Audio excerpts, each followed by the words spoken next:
Robert Bone is his name, and he's going to be performing at New Greenham Arts tomorrow evening, and he's going to be coming in the studio for a bit of a chat very soon, and also trying out a couple of tricks on us as well, so looking forward to that. That's on the way for you very shortly from Newbury Sound. I've got music from Robert Bone, who's going to be performing at New Greenham Arts tomorrow, and he came into the studios yesterday to see me and also a couple of members of the team to try out some of his tricks on us. You'll hear how he got on a little bit later, but first of all I asked Robert why he decided to actually become a magician. I actually turned professional about 5 years ago now.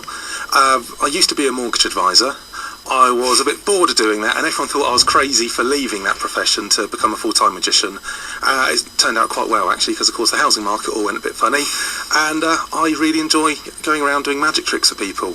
Yeah. At the moment, over the summer months, quite a lot of weddings going around, mixing, mingling around the groups there. And of course Christmas time is going to be Christmas parties, but I'm also looking to go more into the stage side of things, which is why I'm putting on the show on Wednesday. I was going to say, is this something that you always had as an interest as a kid? Yes, well actually it started as an interest as a kid, and then like everything else all got put onto the back burner, and then probably about 10 years ago the interest started coming back again. And I just found myself bored one day, found a little pack of cards and a book on teach yourself some card tricks, and it turned out I was quite good at it, really. I mean, I enjoyed it, and I think if you enjoy something, you do well at it. And how difficult is it get into the world of magicians? Because you have the magic circle, yes. Don't you? It's all very mysterious, and it's a bit of a closed circle, isn't it? Definitely. It is. The initial information, especially now with the internet, is quite easy to find. I actually started buying some books off of Amazon, just some simple books, but as I started getting into it, I found there's local societies. At the moment, I'm a member of the Home Counties Magic Society, and that put me in contact with other magicians. I've been a member of the Magic Circle now for 2 or 3 years, and to do that, you have to be proposed by people that already know you, right, who are members. You go along for an interview, then if you pass that you go back for an audition, and that's quite daunting because you're actually in the club room there in front of all the members of the Magic Circle. There's a panel who are actually there counting all the bits that you do, checking how well you do, not just on technique but presentation, and fortunately I managed to pass that on the first go. So congratulations. With that, yes. Yeah, I can imagine that must have been very nerve-wracking. Yeah, it's one of those things where as a kid, always being interested in magic, always wanted to be a member of the Magic Circle, so to actually get the certificate was quite an honour for me. And do you have to sign something which says that you won't give away any secrets or anything like that? Pretty much, yeah. If I could go and give away secrets, but then I don't become a member of the Magic Circle anymore. Yeah. After trying so hard to become a member, it's be a shame to lose it. Yeah, exactly. But giving away the secret sometimes is it defeats the fun of it. Yeah. So let's talk a little bit about the show then, specifically. Yes. Tell me what you've got coming up and how this might be different to, for example, when you are at weddings or whatever. What have you got planned for us? Yeah, at a wedding, I'm mainly going around mixing, mingling at the tables or around. This is actually going to be on stage. It's going to be a full evening show. It's split between 2 parts, 2 40-minute halves with a bit of an interval in the middle. And this is... I've come up with, we were talking earlier about coming up with some new effects and new tricks, and this is some new things which I'm pretty proud of. I can't really say exactly what it's going to be because there's going to be a bit of a, I'm hoping there's going to be a surprise to it, but it's going to be working on quite a few levels. What I'm planning to do afterwards is to just do a bit of close-up magic as well for the people that are there. So if you finish there and you still got to want to hang around a bit, get another drink from the bar, I can do a bit of close-up magic.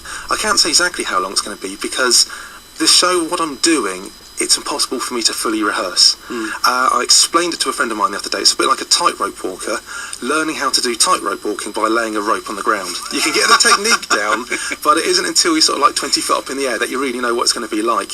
So there's going to be a whole lot of things which I can only prepare for in advance, which might mean the timings might be a little bit tweaky, so it's definitely going to be exciting. I know that for a fact.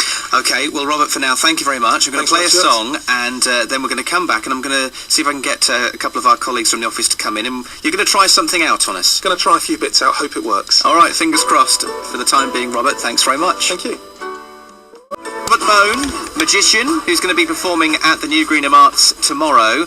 And also in the studio now, I've got Faye Marsh and Emily Tawachko from our news team, because Robert's going to try out a couple of tricks on us.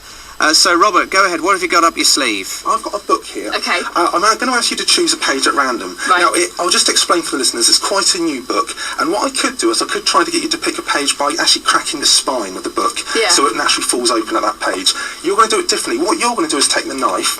In a minute, and I say this purely for dramatic effect, you will plunge the knife into the book. That's the bit I say for dramatic effect. You don't really plunge the knife in, we're not on snout, okay? So what you're going to do is you're going to take the knife, you'll plunge the knife into the book. That will ensure a page is selected at random. You then open it up, okay? Yeah. We'll open it up, look at the first word on the page. Okay. If you like that word, then that's fine. If you don't like it, you don't know how to spell it, or it's a short word like the, of, it, or and, Okay. it's still hard for me to do. It just doesn't sound so good. So Right, cool. we'll try to do a long word. Make sure you remember what it is. So I'll just look away whilst you do that. So just pop the knife in somewhere in the middle. Don't go for the contents page.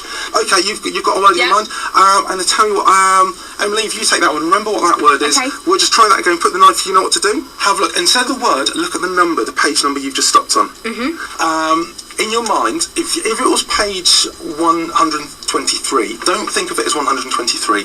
Think of it as 1, 2, 3, 4. It makes sense, so it's digit by digit. Start looking at me like that. As you start focusing on it, just start repeating it in your mind. I'm just clicking my fingers, and as I do that, okay. What I'm looking for little movements. It's a 2-digit number, isn't it? A 2-digit number. Are you kind of nodding in time with the 2 clicks? Okay, 2 digits. Actually, I'm going to take a guess. Okay, I've written a number down. So I'm going to show you just to see, so you can see what I've done. On the count of 3, can you say the number that you've been thinking of on the count of 3? 1, 2, 3. 92.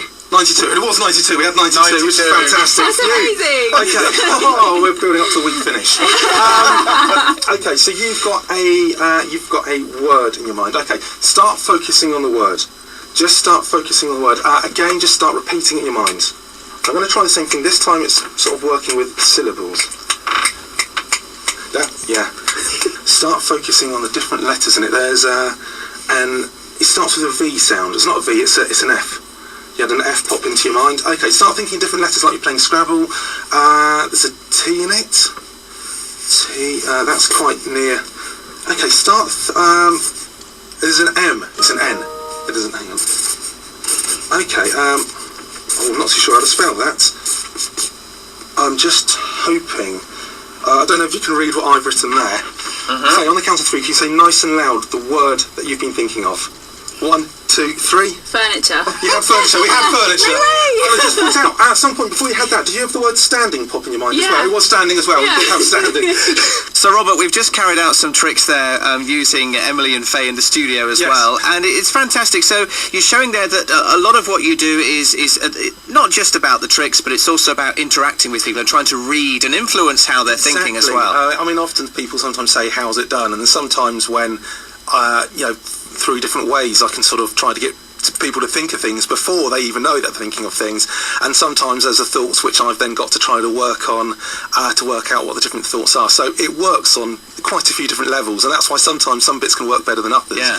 Because of course different people work differently. Absolutely. And that's, to be honest, the actual show on Wednesday night is like that, but scaled up, quite without wanting to give too much away. Yeah, of course. It's going to be working quite a few levels. So once again, just a reminder, if you want to get tickets, you can see the show Wednesday, New Greenham Arts, and if you want to call the box office, it's Newbury 522 733. You can also book on the Corn Exchange website, or you can go along actually on the night, as long as you've got cash. It's cash. Apparently the credit card machine's located down at the Corn Exchange, so fine. it's only cash or check on the door, I believe. All right, well, Robert Bone, thank you very much. Magician or demonstrator of extrasensory curiosities. Thank you very much, Stuart.